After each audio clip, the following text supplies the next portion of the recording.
नमस्कार। 3 साल पहले चुनाव प्रचार के दौरान मौजूदा प्रधान सेवक नरेंद्र मोदी ने जो सपने दिखाए थे, लंबे चौड़े अनाप शनाप जो सपने दिखाए थे, वो तो पता नहीं कहाँ चले गए हैं। उनकी जगह जो हो रहा है, जिसका जिक्र तक नहीं था, चाहे वो गौ रक्षक के नाम पर लोगों की पिटाई हो, घर वापसी हो, लव जिहाद हो, राष्ट्रद्रोह हो, पाकिस्तान जाओ हो, ये अपना मीट नहीं खाया जाएगा और चिकन नहीं खाया जाएगा, इन तमाम बातों का जिक्र नहीं था चुनाव प्रचार में। जिन बातों का जिक्र था वो पता नहीं कहाँ से कहाँ विलुप्त हो गई, कहाँ से कहाँ गायब हो गई हैं। ऐसी एक बात उन्होंने की थी, वादा किया था कि सत्ता में आने के बाद, अगर वो सत्ता में आते हैं, प्रधानमंत्री बनते हैं, तो उनके प्रधानमंत्री बनने के 1 साल के भीतर जितने भी भ्रष्ट पॉलिटिशियन हैं, जिन पर केसेस हैं और जो केसेस दोष साबित भी हो चुके हैं और जो भ्रष्ट हैं, उनको 1 साल के भीतर जेल के सीखचों के पीछे भेज दिया जाएगा। अभी 1 साल नहीं हुआ है, इसलिए सब्र रखिए। अभी तो सिर्फ 3 साल हुए हैं, अभी तो 2 साल और बाकी पड़े हैं। 2 साल बहुत बड़ा समय होता है, 3 साल तो बहुत कम वक्त होता है।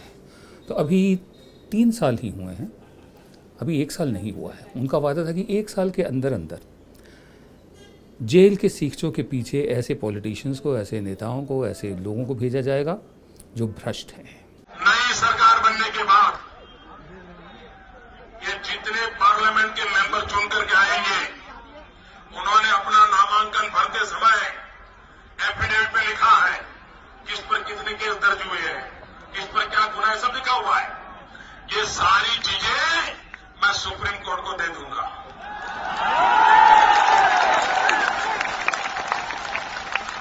और सुप्रीम कोर्ट को हाथ जोड़ के कहूंगा, ऐसी व्यवस्था करो, ये नए चुन करके आए सबका खाका खोल दो, केस चलाओ। 1 साल के अंदर जो गुनहगार है उनको जेल में डालो, जो बेगुनाह है उनको संसद में भेजो, और जो जेल जाएंगे वो सीट खाली हो जाएगी, उपचुनाव आएगा। आपके इलाहाबाद में मालूम है ना? खाली बैठो, आप कोई बदमाश अब ये बम बंदूक की राजनीति करने वाले 1 साल के बाद संसद में दिखाई नहीं देंगे। एक बार संसद की सफाई करूंगा, फिर मैं असेंबली को हाथ में लूंगा और विधानसभा में ऐसे चित्रे बैठे हैं, केस चलाऊंगा। निर्दोष है, आ जाओ, दोषी हो जेल जाओ, दूध का दूध पानी का पानी करके रहूंगा भाइयों। और इसमें मैं किसी पार्टी का गोत्र नहीं देखूंगा, किसी का नहीं देखूंगा। अगर मोदी पे मुकदमा होगा वो भी चलेगा। अब एक यू टर्न देखिए। सुप्रीम कोर्ट में एक पिटीशन दर्ज की गई, जिसमें ये कहा गया कि जो दोषी साबित हो चुके हैं लोग, जो नेता दोषी साबित हो चुके हैं, उनको लेजिस्लेचर्स में, चाहे वो संसद हो, चाहे वो विधानसभाएं हों, जुडिशरी में, अदालतों में, और चाहे वो सुप्रीम कोर्ट हो या हाई कोर्ट्स हों, और उसके अलावा सरकार में कहीं कोई जगह नहीं मिलनी चाहिए। ये अश्विनी उपाध्याय नाम के साहब ने ये रिट पिटीशन दायर की है।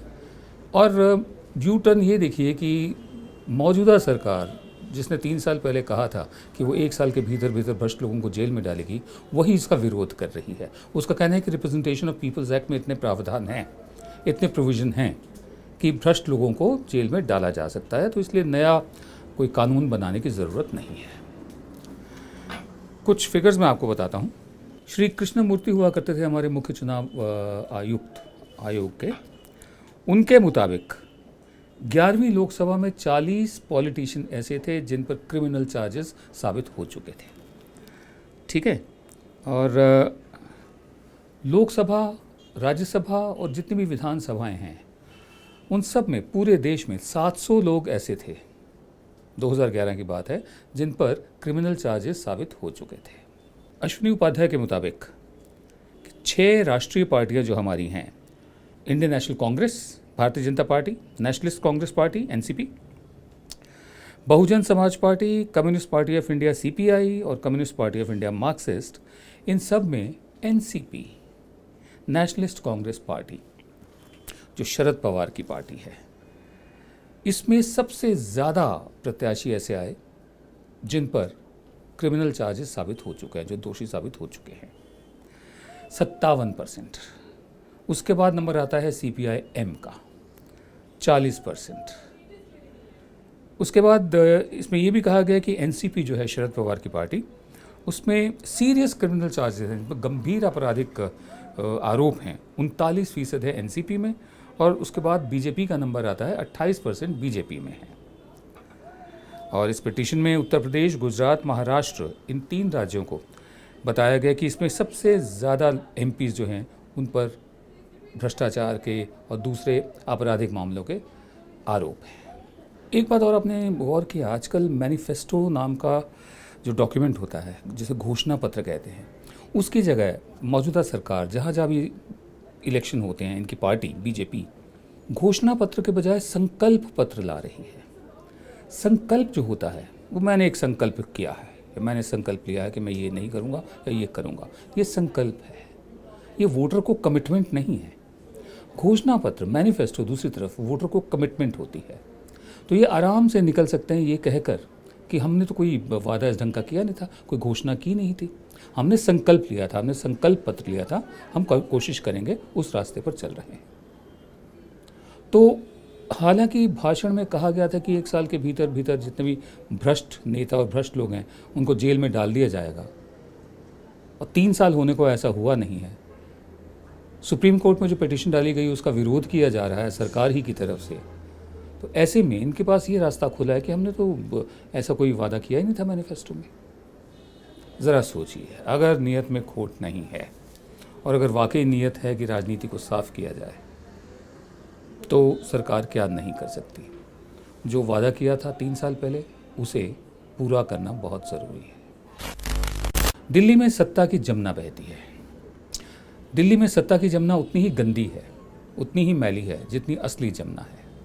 दिल्ली में सत्ता की जमुना में बड़े बड़े भ्रष्ट मगरमच्छ रहते हैं, लेकिन उनको नज़रअंदाज करके विजय माल्या नाम के एक झुंझुने को हमें बजाकर सुनाया जा रहा है कि देखो हम भ्रष्ट लोगों के कितने खिलाफ हैं।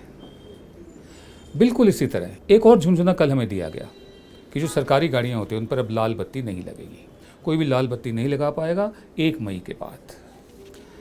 लेकिन सिर्फ लाल बत्ती हटाने से समस्या कम नहीं हो जाती।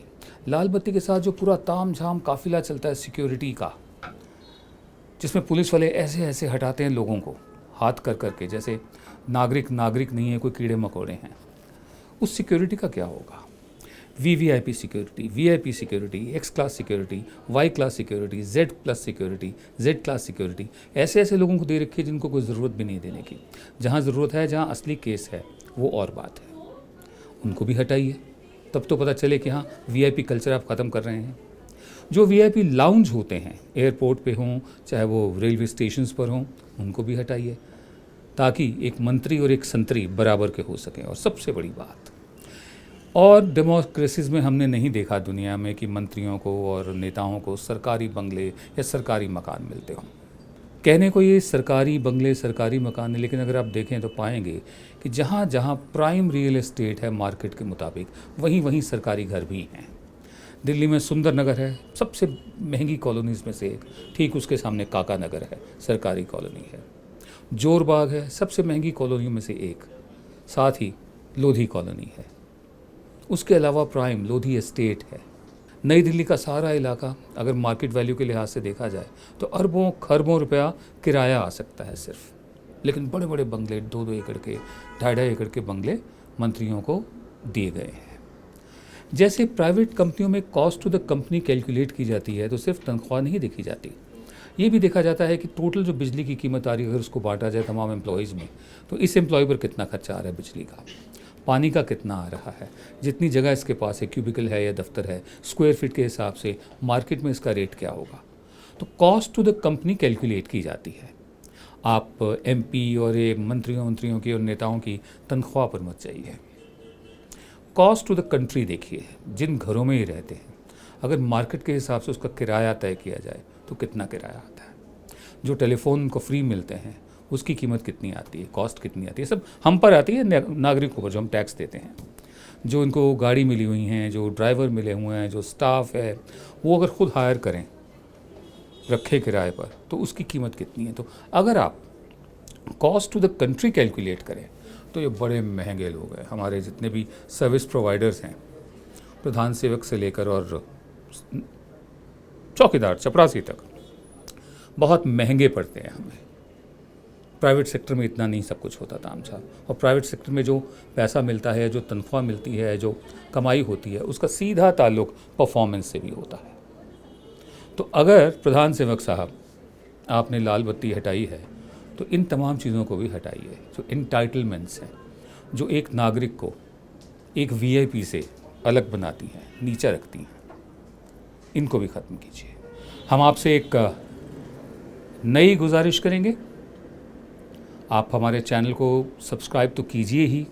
यूट्यूब पर सब्सक्राइब का बटन है, उसको दबाइए, फिर एक घंटी बनी हुई उसको दबाइए। सब्सक्राइब करने के साथ साथ जितना ज़्यादा से ज़्यादा शेयर कर सकें अपने व्हाट्सएप ग्रुप्स में, अपने दोस्तों के साथ, अपने और लोगों के साथ, जितना ज़्यादा से ज़्यादा शेयर कर सके करिए, क्योंकि आज के माहौल में आज़ाद और बेबाक आवाज़ें शायद एक दो ही बची हैं। नमस्कार।